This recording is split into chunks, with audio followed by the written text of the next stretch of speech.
Kelompok atas dalam piramida ekonomi, mereka punya disposable income yang besar alias tidak terlalu terpengaruh dalam gaya hidup mereka. Memang biaya pengeluarannya naik dan pendapatan mereka turun saat ini, tapi tetap disposable income mereka besar. Kita ingin memetakan masalah dan kita akan memberikan solusinya. Namun kita harus akui bahwa ekonomi Indonesia saat ini adalah vicious circle atau putarannya ke arah bawah. Kita akan terus memberi saran walaupun dianggap mengkritik dan beroposisi. Tapi nggak apa-apa, masa orang memberi saran dianggap ancaman? Namun saya tidak akan stop memberi saran, tidak bakal. Hanya untuk menunjukkan bahwa ada muscle knowledge yang lain yang bisa membantu menyelesaikan masalah ekonomi di Indonesia. Walaupun tidak dianggap, nggak peduli kita.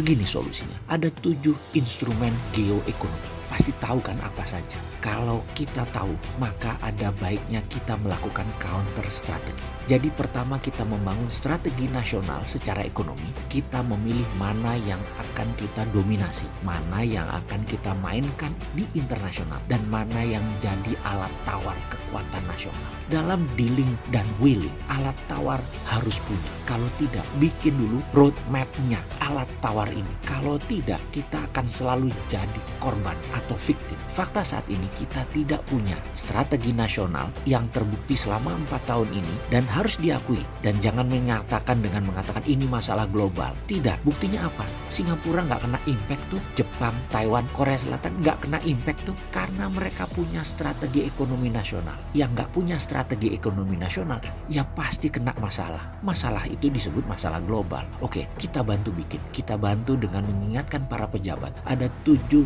geoekonomi instrumen. Sudah tahu kan? Oke, kita lanjut. Kita jelaskan sedikit. Misalnya, kita semua tahu dalam 5 tahun terakhir Rusia mematikan gas dari Rusia ke Eropa lebih dari 3 kali demi mendapatkan harga murah barang impor dari Belanda, Belgia, dan Inggris masuk ke Rusia. Dan produk gandum dan wine Rusia harus diambil dengan harga tinggi oleh Belgia dan oleh Belanda karena produk Rusia itu dipajak tarif tinggi oleh Belanda dan Belgia. Strategi mematikan gas tersebut itu adalah salah satu geoeconomic instrumen yang Rusia pakai. Atau misalnya kita semua tahu, Cina 80% energinya adalah impor seperti batu bara, minyak bumi, dan gas. Impor dari luar Cina karena Cina nggak punya. Karena itu pemerintah Cina akan mengubah strategi energi nasional Cina, yaitu di tahun 2025 26% kendaraan akan harus jadi mobil listrik, di mana sumber baterai harus dikunci menjadi milik Cina. Sumber baterai bahan bakunya seperti nikel, kobalt, lithium yang paling utama adalah Indonesia sumbernya.